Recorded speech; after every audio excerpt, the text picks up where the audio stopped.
Creativity. What do you think of when you hear the term creativity? Do you think about the amazing things you've seen today? You might also think about friends who are professional artists or musicians or actors. You might think about historical figures, Picasso, Mozart, Da Vinci, Tolkien, Steven Spielberg. Now this term creativity, creative, isn't reserved only for professionals and great historical people. What about you? Have you ever wanted to make a movie? Have you ever wanted to make a video game? Maybe compose a song or make a music video. Maybe you had a pithy little idea in your head and you just wanted to share it with your friends and family. Maybe you had something that you thought would genuinely be the next big mainstream hit. Now, of course, you don't have to aspire to be the next creative genius or the next professional expert on this to be able to benefit from the ability to have creative expression, to be able to create the things that you want to create. Think about making a commercial for a product launch, or making an instructional video for your place of work, or making educational games or simulations to teach and train people. Now, if you're like me, you get ideas all the time, and you get this urge to create, and then you sit down, and then you start to think about all the challenges you're going to face, and then you start to shy away. It seems too daunting to even start. Maybe it's going to take too much time, or too much money, or equipment that you don't have. Maybe it's going to require a new skill, and you're going to have to learn a new skill, take a class, go back to school. But if everyone was able to pursue their creative desires, their ambitions, their needs, with the same technical quality that professionals and the experts throughout history and today are able to do, then I think this would be an amazing thing. So think about this. Creativity is the engine that underlines the modern economy. Innovation requires both the idea and the ability to execute on that idea. And if everybody had the same ability to go about doing creation, to create their desires, I think we'd see an amazing amount of diversity, the sorts of things that might never see the light of day otherwise. Now, what if I told you that it might soon be possible for you to sit down at a computer and in a matter of minutes or hours or days, make something as complicated as a Hollywood movie or a video game, and to do this without having to learn new skills or the tools and tricks of the trade? So this might not be so far away. Computers have always been part of productivity. They've always been part of our creative process. But computers are getting smarter now. There's amazing things have been happening over the last few years in artificial intelligence. We've had amazing breakthroughs. And AI is starting to creep into many of the products and services that you use and take for granted on a daily basis, the things that you use to be more productive.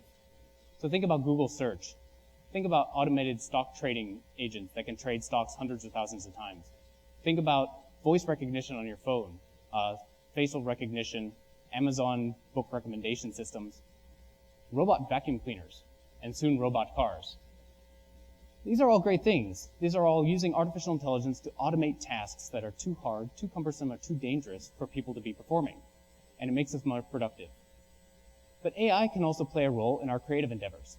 So in particular, this notion of human-machine co-creation is that humans and computers can come together and form partnerships to bring about and create things. The idea is that in this partnership, the human and the computer do different things to the table, and they complement each other perfectly. So what do humans bring? Humans bring the creative vision, the inspiration, the ideas, and the goals. The computer can bring the technical expertise, the know-how to execute on those goals if the human isn't able to. So human-machine co-creation is a human-centered version of AI. The goal is not to figure out how to automate the creation of things. The goal is to help augment the everyday person and their ability to express their creativity, to help them do things that they might have not thought that was even possible for them to do in the first place. So let's ask the question, can a computer make you more creative? Well, I think the answer to this is no. I don't think a computer can make you more creative.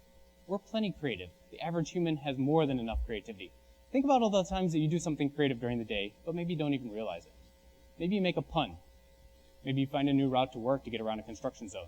Maybe you substitute an ingredient in a recipe. Maybe you upload a cat video to Facebook. Okay? So what is the difference between uploading a video to Facebook of a cat and doing something like making a movie or making a video game? It's not who is being creative, it's what's being creative. Some things are just more difficult, more complicated.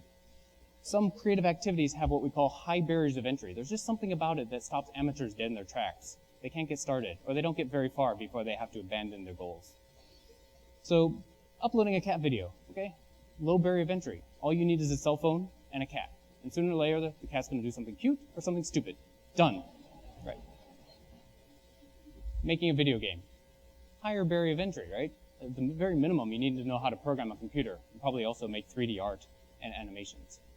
But if we can lower these creative barriers to entry, now suddenly a broader range of creative expression, media expression becomes available to a broader, more diverse range of people. Suddenly people are able to do things that they thought were just completely inaccessible to begin with. So let's rephrase the question. Can a computer lower the barriers of entry to creative expression? Well, if we're talking about resource barriers, things like time, money, equipment, the answer is almost certainly yes. Computers are tools, and tools had better make things easier for us. If we're talking about knowledge barriers, how to do things, how to read or write music, how to program a computer, how to edit film, now we need the computer to kind of step up its game. We need it to really understand our human nature, our human desires, and help us in this co-creative process. So I'd like to give an example of how we can use human-machine co-creation to lower barriers of entry to creative expression. I'd like to geek out for a little bit of a minute and use one example that I like a lot, which is from computer games. So have you ever wanted to make a computer game? Maybe some of you have. Maybe many of you have not. Okay, to me, this question has very strong significance. So it's really kind of my first interest in creating things. So when I was 7 years old, I saw this movie Tron.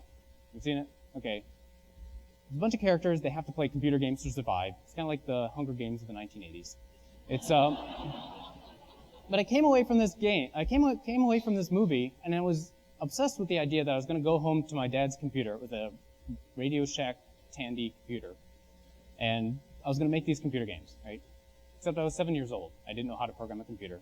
And as you can imagine at that age, it's very difficult to even teach yourself how to program. So it took me many years, many false starts along the way, before I was able to finally put everything together and be able to do this. But at some point, I finally made that game.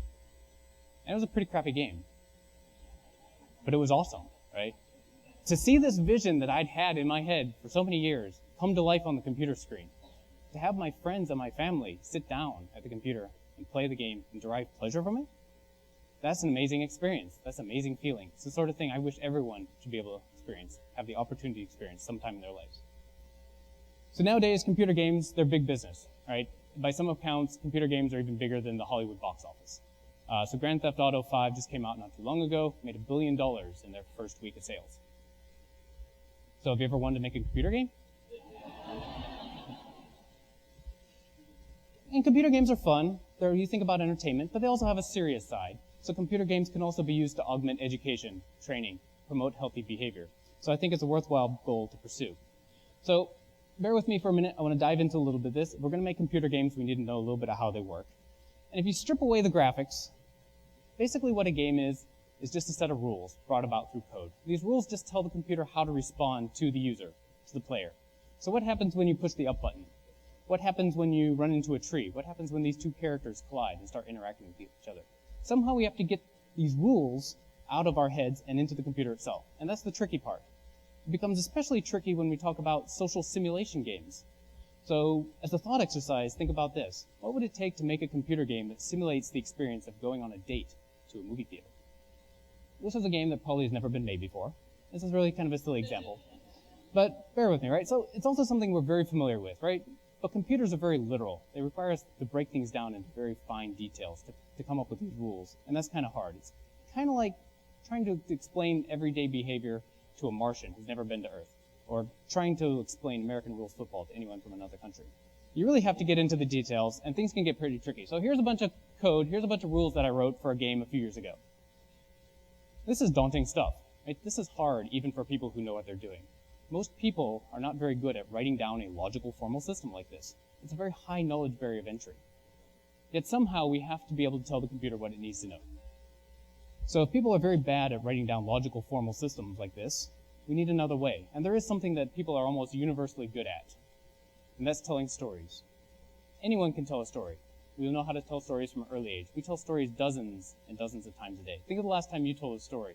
Maybe it's what you did last night. Maybe it's what you did last weekend. Think about the last time you went on a date to a movie theater. You could tell that story. There are virtually no barriers of entry when it comes to storytelling. And the amazing thing is that stories can also encode information on how to do things.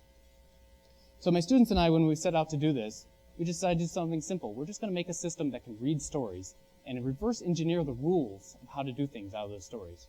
So now when you interact with this system, with the computer, you just tell it what you want your game to be about. And it goes out on the internet and asks hundreds of people to write down their stories.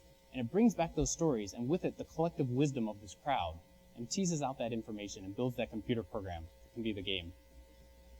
So this is what a game would look like if it was generated today. You can see you can make choices. It tells you the consequences and the outcomes of your choices. The work is very much in its infancy, but we can make games, and they're often, without graphics, they're still pretty good. But I want to talk a little bit about the essential bit here. What just happened to make this game? A bunch of anonymous individuals who I've never met, who never met each other, just by answering a few simple questions and sharing their experiences, programmed a computer game together. Right? So you may not know how to code. Okay? The next 100 people next to you in this room may not know how to program a computer either. That's fine. Because now with the ability to read text from the average person, to take people's real-world, real-life experiences, we can now construct virtual, simulated experiences in the computer. And this, I think, is a very powerful idea, especially when we take it beyond entertainment into more serious domains. So imagine a parent of a child with autism, and this child wants to go to a movie theater with their friends for the first time without parental supervision. So that silly example is not actually a toy problem. It's actually a real-world problem we've seen in our research. Can that parent make a game or simulation that allows their child to practice the social conventions that he or she is going to need when they go out and partake in the real world? Maybe not. But a community of parents, by sharing stories, can bring that simulation to life. How about a teacher who wants to make a virtual problem-solving exercise to augment their in-class exercises, their in-class lectures? Teachers are amazing people. They're the scaffolds of our future generation, of our next generation of engineers and scientists, innovators and entrepreneurs. They're some of the most dedicated people I know, and also some of the most overworked people I know. Are they going to have the time and effort and energy and ability to basically make customized educational software for their classrooms? Maybe not. But a group of people involving teachers, maybe even students and parents now, just taking a few minutes every day to share a story about a particular topic now can make dozens or hundreds of pieces of educational software. Let's take this idea out of the classroom. Let's go further. Can we see if we can make the world a safer place? So it is unfortunately the case that we live in a world of increasing regional conflicts, and our men and women in the armed forces are spending more and more time overseas on humanitarian and peacekeeping missions. Our soldiers are spending more and more time actually immersed in interfacing and interacting with people from foreign cultures. And in this environment, simple tactical mistakes, something as simple as a misunderstanding or an argument, can have strategic consequences. It can cause an international crisis. We've seen this before. So simply put, we're asking our men and women in uniform to spend more and more time in an environment where it's becoming harder and harder to train them to deal with all the eventualities, outcomes, and circumstances that they might face on a simple basis. Now, the military is one of the greatest training organizations in the world. They're fantastically amazing at what they do. And a lot of what they're doing now is even starting to use game-like virtual experiences. But it's very difficult. It takes a lot of time to build these virtual learning environments. And here we see an alternative. Now, what if the soldiers themselves, the people who are on the grounds, can build their own training scenarios, their own training simulations? What if someone like this, who's out there saying, this is what happened to me today, and I want other people to experience this. I want other people to step into my shoes and be able to learn from my triumphs and my mistakes, and not just read about it in some sort of bulletin, but actually try to make decisions and try to solve the problems that I've had to solve.